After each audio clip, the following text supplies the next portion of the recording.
Are we trying to avoid spoilers for Lorelai? Well, I don't know how much Lorelai knows. I don't know anything. Great.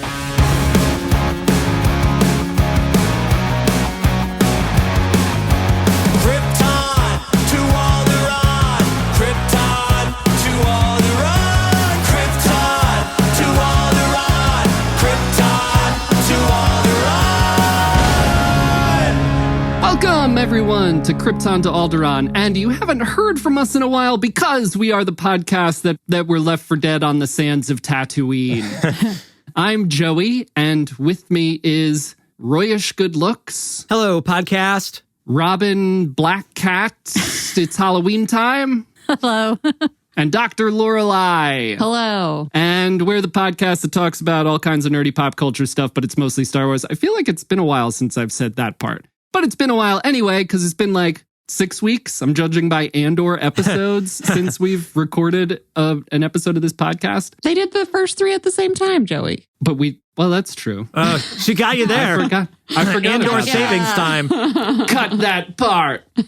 Anyway, that's who we are. That's us, all right. And if you'd like to get in touch with us, hey, you know what? I would also just love to hear what anyone is thinking or feeling about Andor. You can reach out with your feelings. Just search Krypton to Alderaan on any social media or pew us an email at kryptontoalderaan@gmail.com. And hey, guess what? You know what also you can do is go leave us a review on Apple Podcasts or maybe some other places you're listening like Spotify. I don't know who does it, but hey, if you could leave us a review, that would be really swell and we'd really appreciate it. So as I tried to allude to, it's been a while since we've gotten together as a group. How's everyone doing? What have we all been up to? What have we all been into? Oh, the anxiety levels just rose. I need a drink. I'm going to bring up a deep cut. I've was thinking about getting a Nintendo Switch, one of the little Nintendo Switch lights. I'm like, I don't play enough video games. I got to relieve some of this anxiety, some of this stress, and not listen to, world news with David Muir and how the world is ending every fucking day. Let's play some video games. It's the one thing I don't do anymore. I've started reading a lot more, but not enough stress relief via jumping and smashing blocks and collecting coins, right? But I didn't pull the trigger on a Nintendo Switch because I don't like spending money. I'm kind of bah humbug. But I did pull up Steam and I've been playing Half-Life, the original, lately. But the other day we got our COVID-19 shots and I played Half-Life all day. And then I think I got sick from the vaccine shot. And I think I got motion sick from the video games that I haven't played in 10 years. And I got real sick. And I haven't played since. So that didn't really work out. Maybe I should have bought that Switch. Yeah. Wow. Who knew that's where we were going to end up at the end of that story? Yeah, real roller coaster. But I vibe with that. A lot of times, if I'm playing on a big screen, that's something I like about the Switch. But if I'm playing on a big screen, I have to take Dramamine to play video games at this point in my life. So whatever, we're getting older or something. I don't know. Well, you're I should only have 2 drinks and then I'm cut off because I don't feel, I feel like that's the same thing with video games now. I played a few too many hours. It was the thing you go to bed and you see the blocks falling in your dreams, of Tetris or whatever. I was shooting aliens in my dreams. I had some dope dreams, though. I suppose. It was kind of it wasn't actually really as dope as it might sound. It was stressful. I got sick. Also, it's mostly that I sent you that podcast, Joey. I think it's called Remember the Game. And they just riff on a video game for 2 hours. And they just did an episode about Half-Life. And I was I got to play Half-Life now after listening to this. Because they're it's the best game ever. I don't know if the first one is the best game ever. It's neat and the story's cool and and a lot of the ideas are cool. But Half-Life 2 is a much, much better game overall. What do you think about that? Where are you in the game? I got to finish Half-Life 1 before I replay Half-Life 2. I launched the big ass rocket and I'm going back into the facility. Oh, I got captured by all the people and they put you in a little trash compactor. I'm towards the end. I remember enjoying that game. And then I remember enjoying the YouTube video, Freeman's Mind, Oh, yeah. where it was a guy playing, but like narrating what was going on inside the character's mind or just narrating the character. Those were fun. How about you, Robin? What first-person shooters are making you nauseous? All of them. I don't play them. I kind of have two things. The first is I binged the last 2 episodes of the new Great British Baking Show season this morning. Very good. Highly recommend. I completely forgot it was even a show. And then I logged into Netflix one day and was like, oh my God, there's a new season. Amazing. Yeah. Did you watch Mexican Week yet? Ugh. That was the funniest thing, that no one knew what Pico de Gallo was. Oh my God. Pico de Gallo. They It was really Pico de Gallo. need to never do anything like that again. It not only like they kicked off the episode pretty offensively, Like, let's just be racist. and then like maybe rethink or workshop those themed episodes from now on. I mean, it was lady entertaining. Peeling the guac or peeling the avocado like it was like a, I don't know, like an orange or something. Yeah. It was very weird. I don't was know hard. what order to assemble my taco in. And then Paul Hollywood was like, I just got back from Mexico. I've never seen a taco like that in my life. Yeah. Things we take for granted. Yeah, I was like, know. is it just because I'm American? I know what That refried Mexican beans food don't is? go in a taco. Yeah. It's trying to be like, is it like a geography? Like we share a border with the like country that they're trying to represent on this, but That was my assumption, but it's hard. it was like Mexican week for people who have never heard of what Mexico is. Yeah. Yeah. Or have only ever had like Taco Bell. Yeah, Yeah. it was bad. You should watch it. I mean, I feel like I got the rundown now, and I appreciate it. If there's a recap show on YouTube, perhaps I'll subscribe. Probably. I'm sure it's There's some all pretty over good the reaction internet. stuff. I hadn't even seen, because it comes out in the UK on Tuesdays and then it comes out on Netflix on like Saturday or Sunday, I think. I think it comes there out on was, like- Friday. Oh, does it? Okay. So, but there's like a few day lag where like all I saw all over Twitter were just like GIFs of people doing weird things to tacos. Or Great British Baking spoilers, huh? Yeah. yeah. Interesting. Who would have thought? Yeah. What's your second thing? Oh, I mean, the second thing is that we've been going to more shows recently. I'm surprised we even have our voices today, Robin. 3 weeks ago, we saw Jimmy Eat World, and that was a pretty good show. And then last night we saw Anti-Flag, and I went back through my phone and my calendar, and the last time we saw Anti-Flag was February 2019. So it's been almost 4 years, like borderline 4 years. So that was exciting because they're my favorite band. And I was like, I'm pretty sure we saw them like end of 2019. And then I looked at the calendar and it is what it is. But they haven't, they're like everyone else. They haven't really been touring much, but it was nice to see them. And they played stuff from the new album and their other album that came out in 2020 that they were starting the promo tour for that in like March 2020. So they never really got to do a tour for that. And they've only been doing like random piecemeal shows. But this was their anti-fest that they typically only do in Pittsburgh. They're from Pittsburgh. They're from Pittsburgh. So we got to see them. We missed the first 2 opening bands, but the other opener was called Surfboard. Interesting. Not the best band. Surfboard. Bort. Surfboard. Like BORDT. B-O-R-T. Yeah, B-O-R-T. BORT. They were pretty good live. They were interesting people, but they played and then it was Anti-Flag. And then we stayed for a couple, Me First and the Gimme Gimmes. And they were pretty good too. But they were playing until like 11, so we left at like 10. Yeah, we were like, oh, they posted the set times early, and we were like, oh, Anti-Flag's done by 10. Nice, we'll be home at a reasonable hour. I think you guys would really enjoy an Anti-Flag show, even though I know I would. I don't peg you for like, hard punk rock type of music people, but the amount of like unity and, fight the system, I feel like you'd fit right in with the crowd. Yeah, disestablishment. It's the only stuff. show where you can raise your middle finger in the air and a peace sign in the air. And it's like, it's all good, man. Both are fine. Yeah. Yeah, and I would imagine they do have a lot more material based on the past 4 years, Yeah. which would be interesting to watch them go through. I mean, I guess it's always all the same, right? But I like that stuff. I like them. I like that kind of stuff. I think we'd enjoy it. They touched upon the war in Ukraine and, fuck war and fuck Putin. And that was really nice. And then they also said, like, fuck the Supreme Court. And they went on, like, a rant about that. And I was like, nice. Yeah, I would assume it's a very, like, powerful atmosphere and energy to be a part of. Yeah. It's also the most respectful crowd I've ever been in. Like, an anti-flag show is much more respectful than, like, a Florida Georgia Line show. Yeah, like they're fired up and they have they have conviction, but they're not there to like get drunk and belligerent and like, be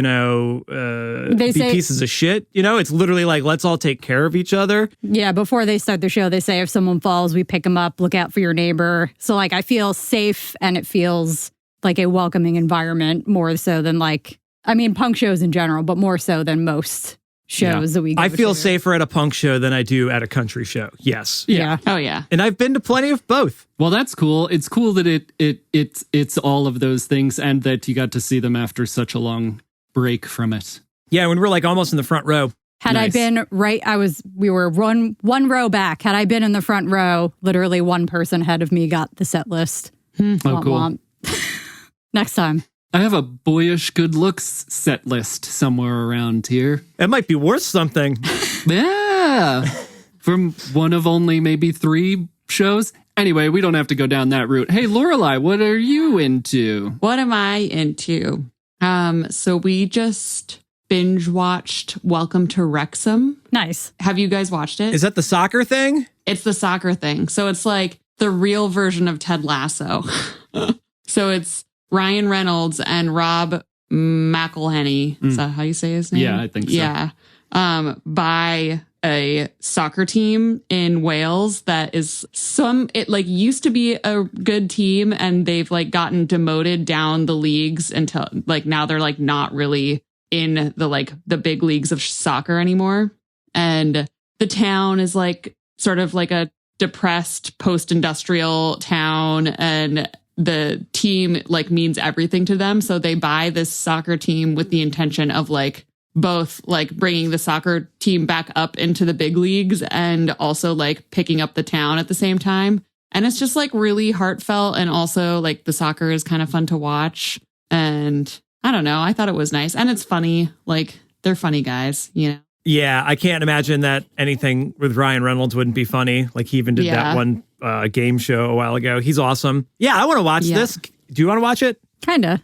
She just gave an awesome pitch. Let's watch it. And it also like it's not like every single episode is about soccer. Like it's also about other stuff. Like we just watched one that was about like their friendship and about like male friendships and why so many men are into sports because it like gives them a way to like have close relationships with other men. Express their feelings through kicking balls.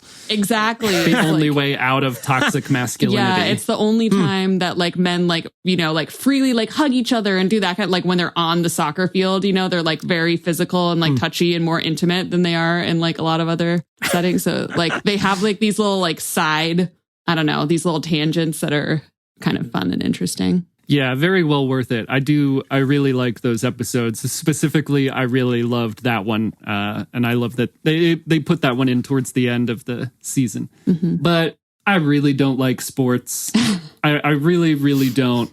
And some of this show reinforced some of the reasons why for me, but it not in a way that made the show bad. I mean, the show's really, really good and very heartfelt and very fun and just very nice.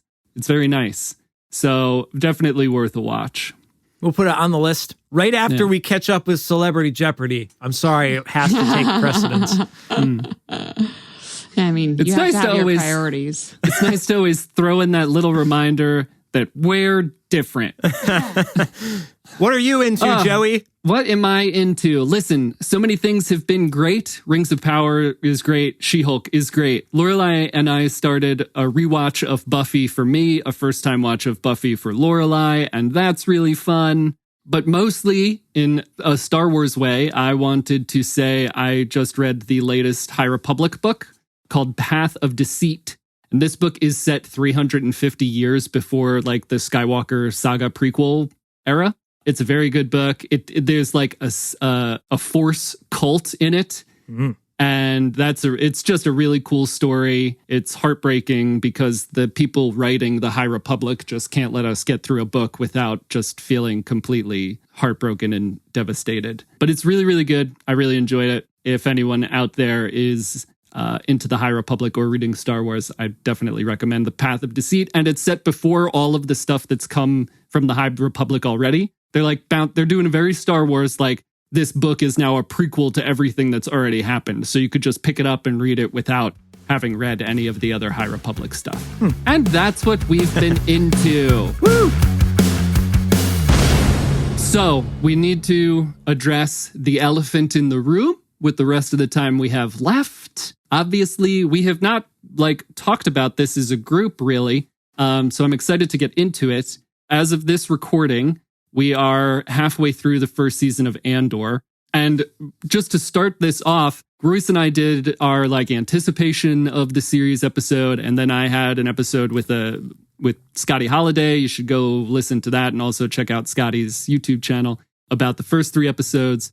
But I know that Royce has really loved Rogue One. Is that fair to say, Royce? Yeah, you can say over that. time? Yeah. I'm more of a convert to Rogue One. Lorelai's never seen Rogue One, but Robin, what do you... I mean, we've talked about it a little bit before, but I'm curious, what your vibes with Rogue One are, if they've changed over time. I don't ever want to watch that movie again. Okay. Well, solid. Do you think, I obviously want to get into talking about Andor, but do you think where we are at with Andor right now, do you think that could change for you? Do you see Andor in any way, enhancing Rogue One for you? No. I think Andor is much more well-made and well-written than Rogue One was. Rogue One felt very sloppy and thrown together. It felt like they were we need to do something to let people know what happened before all the other stuff happened. I don't know. I guess we'll do this. And I just remember Rogue One, they would show trailers and then you watch the movie and you're like, the thing from the trailer isn't even in the movie. They completely cut the good part of the trailer.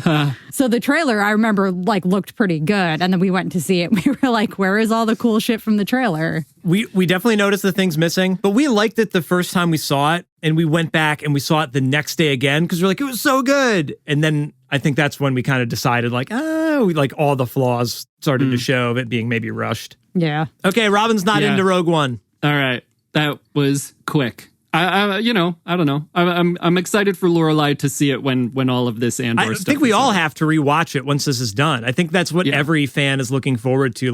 How do they tie together? I think Rogue One has a full cast of characters though, and so does Andor. And so far they aren't really overlapping. Cassian's not the only person in Rogue One. I think Rogue One would be made better by seeing almost everybody's story converging into that movie, but who knows? Yeah, I think we're not there yet, obviously, but I think maybe we will get there. And I think the Mon Mothma stuff is really going to be a big magnet for that kind of thing, and also Saw Gerrera for whatever that's worth in the movie. I hope that it's worth something because there are a lot of recaps out there. Anyone can go and watch those. I'd love to for us to go around and talk about sort of how it started versus how it's going, our Andor story. I'll kick the ball off. Perfect. And then you guys can alley-oop it for a 3-pointer from half court. I don't like sports. Those are not soccer things. Okay, so I think the most obvious thing is they've got the 3-episode arc thing going on. And I think I would like to know what everybody thinks about that, because that's clearly the format of the show. And they released the first 3 episodes together. And when you watch them together, it's nice. And then they kind of closed the book on it and they started another 3. And then we sort of closed the book on that. It is a little tricky to go week by week if you're being kind of selfish about wanting every episode to be a banger, because they're setting it up in arcs, right? They have a slow build and you're spending a lot of time with the characters. And then everything explodes in the 3rd arc or the 3rd chapter of every arc so far. And I'm really liking that format because we actually get to spend time with the characters and care about the characters. And when characters die, you're like, no, I like that guy. And it also gives you time to be is that guy gonna die? It's that's kind of nice to be able to actually theorize and speculate. live in the world a little bit. Yeah. And you're like almost like in with the team, you know, where they said a couple lines in the 5th episode that were like, we will know by tomorrow. Oh, we'll figure out by tomorrow how this all ends. There was a lot of like funny dialogue that was clearly like, next episode, we'll know what happens. I love next those kind of trips. Next time on Andor. Yeah. And you know that you have to wait for them. They're setting all the chess pieces and then they all tip over by the 3rd arc of these episodes. So I've been liking that format so far, how it started versus how it's going. Yeah, you're like actually seeing Andor's journey and you're clearly seeing the push and pull of him being the Han Solo. I'm only in it for me. And by the end, he's, going to start inching more and more towards the actual cause of fighting the bad guys. I also am really liking the format for a couple of different reasons. One, it feels like a very Star Wars thing to me because eventually that's the way the Clone Wars was produced. A lot of times there were 3-episode arcs. So this is feeling like a cool niche Star Wars format. They're trilogies. Oh, that's a good point. Yeah. Little trilogies. And it like you said, Riss, it's giving us a lot of time with the characters. And it, turns out that this is a very character-driven show. I mean, it's called Andor, but it's not just Cassian, right? Like we're meeting the rebels and learning about the cause, why they're in it, all that kind of stuff, where it's giving us a lot of time to focus on individual characters. It could totally be called Rebels 2, Yeah. Or Rebel just Alliance, Rebels. Yeah. the show. I kind of wish it had a name like that, to be honest, because like Andor, it's obviously focusing on Andor, but it could jump around just like Rebels did, or Clone Wars. Yeah, I think the overarching thing is, like you said, getting him from A, and A being directly his line, I'm only here because I'm getting paid, to B being the end of Rogue One, was sort of what he's willing to sacrifice for the rebellion, for the cause that he now doesn't believe in. Are we trying to avoid spoilers for Lorelai? Well, I don't know how much Lorelai knows. I don't know anything. Great. One last thing I want to say, my third point about the 3-episode arcs is that I think it's really interesting breaking down Andor in a story writing sense of, they know they're writing 24 episodes. I think the way like story writing goes for this kind of thing, for like stories, is an overall Act 1, Act 2, Act 3 Venn diagram, like where they're like overlapping. But the amazing thing about Andor that I find myself doing is getting like infinitesimally small with that idea. Like you can say over the 24 episodes, big circles of Act 1, Act 2, Act 3, and then smaller circles for like the 12-episode season, and then smaller for the 3-episode arcs. And then you can keep going down, you can keep diving deeper in these episodes with little Act 1, Act 2, Act 3 elements in it. And so I think that's a really cool part of the broader storytelling and the more like focused storytelling of this show. They must have taken a lot of time to like storyboard that out and plan that. I think that's very evident. Even just the amount of dialogue that's in the show, like a lot of time went into designing it probably. I just hope they leave 2 episodes in the middle that we can spend some time with the Mandalorian or maybe, Luke. And, that would be really nice just to spend time away from all of the main characters. We got to see Baby Yoda at some point. Somebody I just wish a big cane would come in from off screen and drag Royce away. It's very slow for my taste so far. Like, I don't remember the first episode or 2 feeling that slow because I feel like he was kind of running around a lot. They had the flashbacks in the first couple. Yeah, which I'm typically not a huge fan of the way that Star Wars does the flashbacks in the TV shows, but it made it feel a little bit faster paced. And the last few episodes have had a lot of dialogue. And that's typically when like I zone out and I stop paying attention. I like the Marvel movies with the action and I don't know. I don't want to necessarily say fighting, but I like when they're running around and they're trying to do stuff. And I completely zone out when there's like a, 5-minute, 10-minute dialogue scene where they're talking about their lives and their reason for being in the rebellion and stuff like that. Like I couldn't tell you a lot of what's happened in the past few episodes because I've just been like, okie dokie. You have to be okay That investing is in the so characters. Like, it's not a popcorn, like, watch them blow up. But if that's what you prefer, that's what you prefer. This is a different, take, obviously. Yeah, Royce mentioned something in the car yesterday, and he mentioned the name of the Celestial event, and I was like, what? And he's like, the thing they were watching with the meteors, and I was like, oh. And then they said the eye. You got to pay more attention, I think, Robin. You're normally very good at listening. And they said the eye many times. I mean, the 6th episode is even called the eye. I didn't pay attention. I couldn't tell you most of the characters' names. I can only tell you that I'm angry that his name is Clem. In your defense, and Clem was his father's name. Yeah. In your defense, though, there is a ton of dialogue. There is also a ton of jargon. They're Star Wars names, and they're weird names, and sometimes they like abbreviate things, or they start with a first name and then somebody else gives a last name, and you're like, I don't know. Also, so I get that it's hard to digest all of that when you're just like, where are the TIE fighters? It's also had not really any of the Star Wars content that I typically show up for. Like, I don't remember one single droid yet, and I have B2EMO. Oh, B2EMO. One of the greatest droids in the whole galaxy. The droid on Luthen's ship. It was not memorable enough. And you like B2EMO. And I have had 0 cute creatures. I need my Baby Yoda moment. I'm going to lose what it. About, I'm going to lose What about, it. wait, Royce, no. You got to get a bleep button on the f***ing going to get Baby Yoda ruined Star Wars. I do, it's clear that it is a more character-driven show, and the things that they're trying to do politically with the show, I think, necessitate us getting this involved in the characters' lives. Especially for me, when they're sitting around and Nemec was explaining to Cassian his manifesto, as they called it in the show. And I am loving stuff like that. But I understand, you want the pew-pews. I thought the stuff with the eye was very action-oriented, especially towards the end of the episode. They're not withholding the action. They're just making you wait for it. There's a build up to it. So it's not like it's not there at all. And you're like, it's only talking? Like, you just have to wait another episode. I think the payoff's worth it. What does Lorelai think? Yeah, I mean, I have had 0 expectations for this show because I didn't know who Cassian Andor was, because he's not been in any of the Star Wars content that I've seen, right? He has not. That's what I thought. Okay. So I was like, I don't know who this dude is.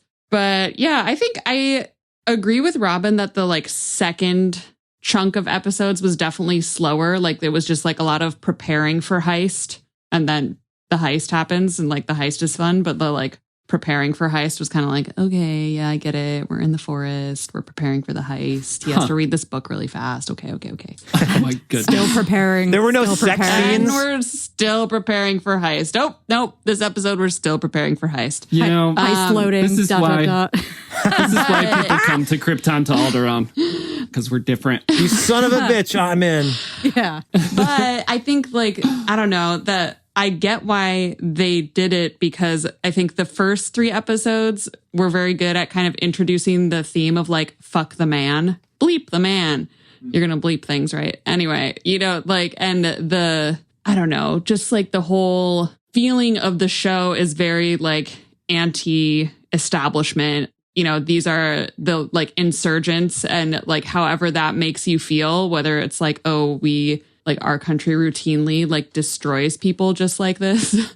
So I think the first part was really good at introducing that idea. And then in the second part, they got a little bit more deeper into the feelings why you might end up in that position. Regardless if you think of yourself as the good guy, or we often think of people like that as the bad guy.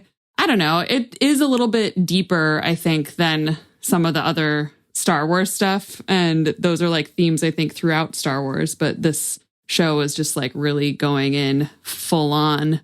A normal Star Wars movie would spoon feed it a little bit more is all. Yeah. And they're just going hard into the war aspect of Star Wars, and what does it actually mean to be in a war, and what does it actually mean to try to be rebelling against the Empire. It's very down to earth. Yeah. And it was kind of I don't know, he was having these really deep conversations with characters that I was like, this guy's obviously going to die. The nerdy kid Like Nemec. Yeah. Like there was no way he was not going to die during the heist. And he kind of knew it too. Like you could kind of tell. And he wasn't really good at being a rebel. You know, he was good at being a philosopher. He was wanted to be a rebel, but like in like the action side of things was like definitely not his. I have to be a rebel, but I'm scared to hold a gun. He had a role to play. I don't know, because I felt the same way until the shootout. He did really well.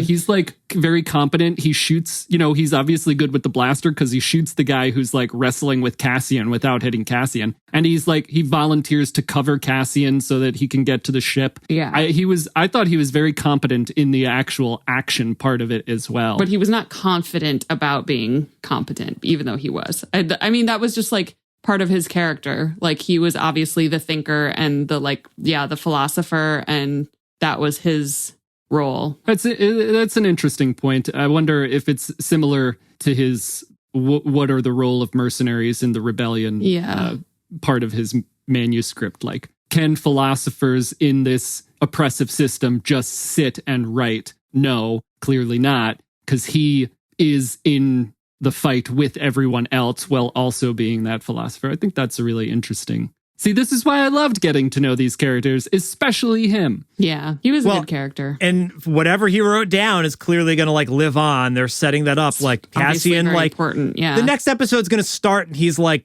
not going to want to read the book, and then he's eventually going to open it, and there's going to be a passage in the book that's going to be like, open your mind to new experiences, and then, ta-da. Yeah, it's going to give him what he needs. Can we discuss where we hope the show goes from here, or where we might have an inkling? Like, Royce, you touched on it a little bit with saying, he's going to be off and read the book and stuff like that. Is there any, I know it's hard for you, Lorelai, not completely in the world, but just based on what we've seen, is there something you'd like to see going forward? I think he's probably going to meet back up with antique store guy, whatever his name is. Luthen. Yeah. Like that. He's the guy who like sucked him into all of this. Right. And that guy like obviously is like, I have plans for you. Yeah.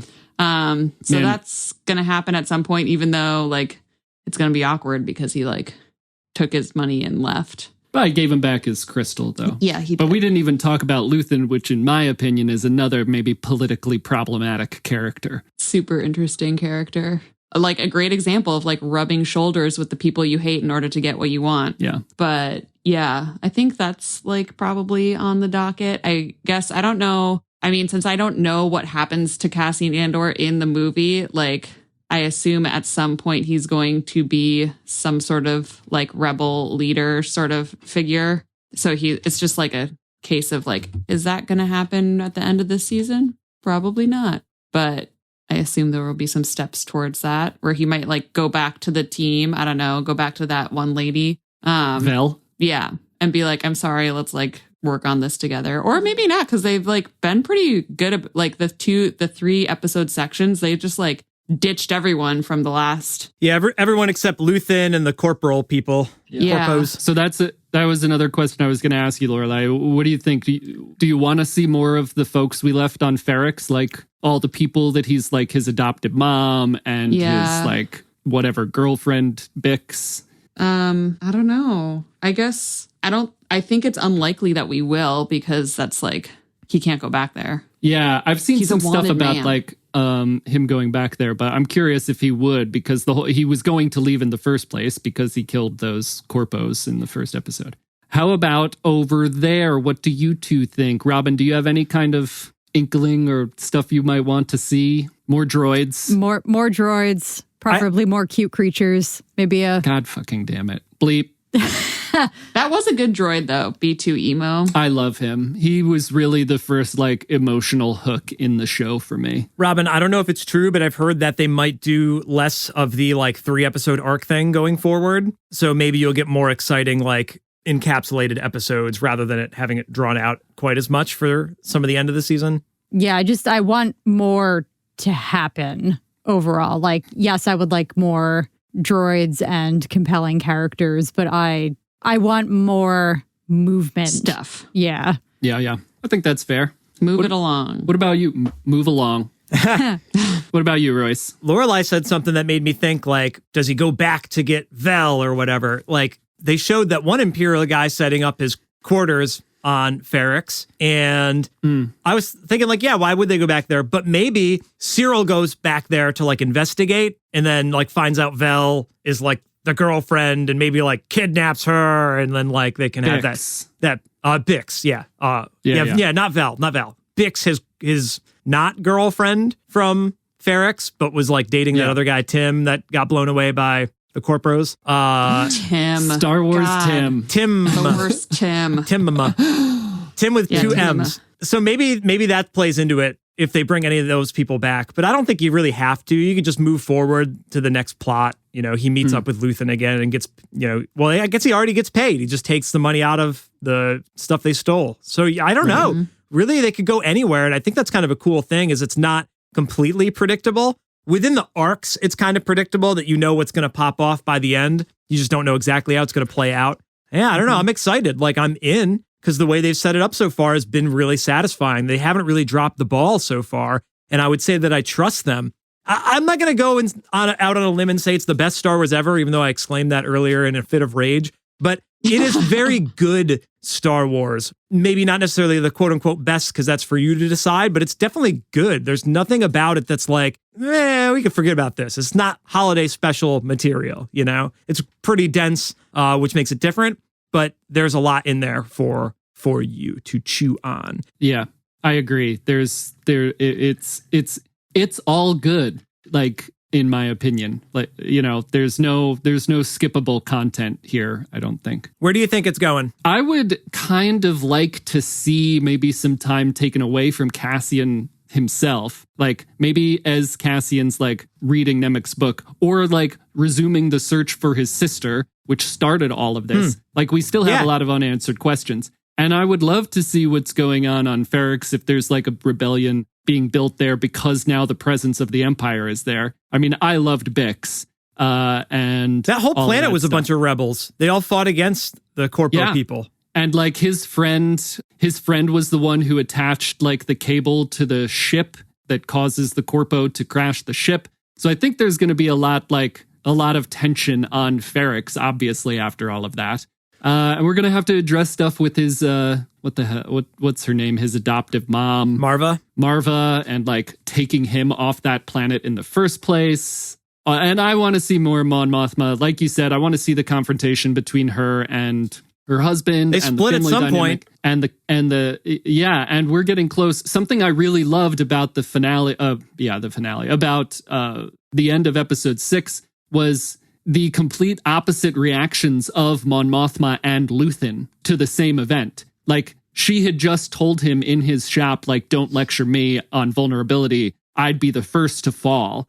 And then when the plan succeeds, the heist succeeds, the fear on her face versus like the sigh of relief from Luthen, I thought was A, like amazing content and storytelling, and B, setting up the rest of the series to be like, oh, like shit's hitting the fan. Mon Mothma's got even more of a target on her back now. And we're getting to the point of her in Star Wars Rebels, because she shows up in Rebels and it's taking place at the same time as Rebels, where she like denounces the Empire officially. So like that's coming up very soon. And I also just would like to point out the Eye was the name of the celestial event. The Eye is obviously also a term for like the like center of a storm, the point of refuge, right, in the storm. And we're halfway through the season and the halfway point was called the Eye. I'm really excited. Like, Robin, this might be them saying, no, this was the calm part. That would be nice. It was obviously like, I think it was like my heart was beating the entire episode both times I watched it. But I think it's not an accident that the episode was called that. Like, this was the eye of the storm that is coming to Andor next. I'm very excited to see what happens. I'm really loving this show. I like that take. I just love everything. And if they ever sell Nemec's Manifesto, I would pre-order it. And I'd be sitting at the bar with it. So I told Robin this when we were driving to Target the other day. They introduce Ferrix as a new planet. They introduce a lot of new planets, really. But in typical Star Wars fashion, the planets normally have like one biome to them. Tatooine's a desert. Jakku is another desert. Hoth is a tundra. Andor, I guess it's a moon, but it's a forest moon. And Ferrix is like the Autobots planet. Like everyone just fixes cars on Ferrix. There's nothing else to Ferrix. They fix cars. So, and then I guess, Aldhani is a big river or something. Surprise question. If you could make a Star Wars planet and it was only one thing, a biome or a automotive shop or whatever you want, what do they do on that planet? Or what is the weather on that planet constantly? Robin, what is your Star Wars planet? It's a cute little forest that's actually a Baby Yoda nursery, and there's just goddamn Baby thousands Yoda. of Baby Yodas. Dude, he was supposed to return him to his kind. I really wanted to see where he came from. That's why I wrote the damn Baby Yoda song. Baby Yoda nursery planet. Yeah, I'm down with Maybe that, we'll Robin. get to see it one day. That was such a bait and switch because I thought that too, and then it turned out he just meant the Jedi. Right, but you want to see, dude, where do the Yodas come from, though? That's a great question, Robin. I'm in. Goddamn Baby Yoda ruined Star Wars. Lorelai, what's your Star Wars planet? I think it would be like also like a forest planet, but like I'm thinking like a cabin in the woods on a lake, and it's like chilly in the morning and you could see your breath. And then by the middle of the day, it's like nice and hot and you like actually want to swim in the lake, but it's that sort of feeling. I think that might be Naboo. I think you might really like Naboo. Yeah. Yeah, the most earthy planet. Yep. I'm down with that. What would mine be? Mustafar seems the closest to my current level of mood. Maybe mine would just be a mood ring planet. Ooh. And it's just one biome as my mood. I'm that powerful in the Force. It's a Force-sensitive planet whose biome changes to your mood. Yeah, that's what I would go with. That's kind of cool. Just like bursts into flame every once in a while. Is that not like the most entitled white guy answer to this question? It will be. Yeah, exactly. What would yours be, Royce? I don't know. Yeah, that's a tough question because they've kind of done it all. I mean, I'm joking that Ferrix is an automotive planet, but that seems like that was the entire town. They all were working on spaceships. Like iron, Ferrix, right? Is iron. Must be rich in like Very metals and stuff for industrial space travel. Yeah, I don't know. I think mine would have to be like some kind of musical planet, which is also interesting that Ferrix seemed to be kind of musical. I don't know, some planet where like it had sounds to it. It was like a resonant place. Probably something with the Force would make sense. You'd go there and you'd like get in tune with the vibrations or something. I don't know. That's maybe a cop out of an answer, but that's the great thing about Star Wars, that like that could be out there, man. That planet's there. Yeah. You're making me think of some. I feel like there's something like that. I can't remember if it's in the Clone Wars or a book, but anyway. Sounds familiar. Well, that's great. Thanks so much for the surprise question, Royce. Picking up the slack. I haven't had enough time since the last time we recorded to come up with something. It's tough.